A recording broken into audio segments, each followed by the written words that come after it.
There is a time for everything, and a season for every activity under the heavens. God revealed himself to Daniel as the Ancient of Days, a title that stretches into eternity past. As the Alpha, there is no beginning. God is the Ancient of Days. He has always been. Isaiah speaks of God's unfailing power and limitless understanding. When he describes God as the creator of the ends of the earth and the everlasting God, as the Omega, he has no end. The word everlasting captures the idea of a vanishing point, like the horizon, as far as we can see, yet God goes much, much further. The Lord is the everlasting God. He will always be. Before the mountains were brought forth, you had formed the earth and the world. From the everlasting to everlasting, you are God. Yet God's memorial name, revealed to Moses at the burning bush, is I am that I am, the ever-present God, the everlasting God known and experienced in the present.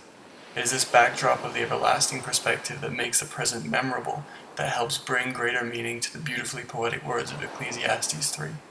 As mortals tied to the present with no control over the march of time, knowing there is a season for everything can feel depressing. Everything is a cycle. Day after day, season after season, year after year, generation after generation, and so it goes on and on. There is a time for every purpose under heaven, all known by God, yet busily enacted by us in the present as we press on into the futile future seasons. The 14 couplets that follow verse 1 begin with two appointed times that encapsulate all the others, a time to be born and a time to die. We had no involvement in the first, and the second cannot be extended. Perhaps the passing of time is the most poignant to us because of the truth of verse 14. He has put eternity into man's heart. Here we have humanity's dilemma, knowing the certainty of eternity, yet only having the uncertainty of now. We look ahead with concern and do our best to use now to make tomorrow better, or to forget the past, or to enjoy our next few moments. An author and philosopher, Thomas Mann, wrote, "To man time is given like a piece of land, entrusted to him for faithful tilling, a space in which to strive innocently, achieve self-realization, move onward and upward." Yes, with the aid of time, man becomes capable of wresting the immortal from the mortal.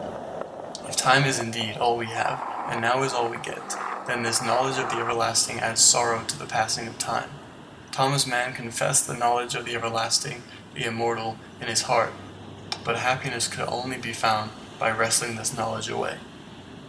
God placed eternity in our hearts, and his work is everlasting. We cannot add to it or take away from it. We didn't put it there, and we can't take it out.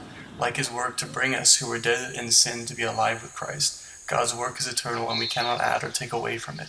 But can we, who know the everlasting God, not also miss this lesson?